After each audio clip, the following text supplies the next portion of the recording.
The Military Archives host some of the most valuable records that we have as a state, largely dealing with events from, I suppose, the foundation of the Volunteers in 1913 up to last week. And part of the capital programme for the government for this decade of centenaries was to build a new building for the Military Archives. And hey presto, here it is. There's a number of benefits for the visitor. Obviously, you have a very attractive building, but you also have additional comfort. We have more than double the research room size, so I mean we can now double the number of researchers, and we also have a significant lowering in retrieval time.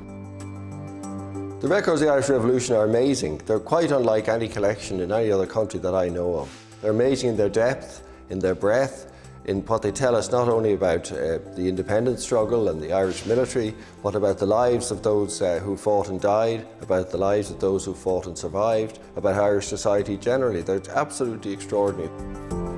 It means that we have made secure the story of our past, but also that we have left it open to further contributions. So it will just grow and grow, and I think future generations will be very grateful for it. It's a great, great credit to those who made it possible.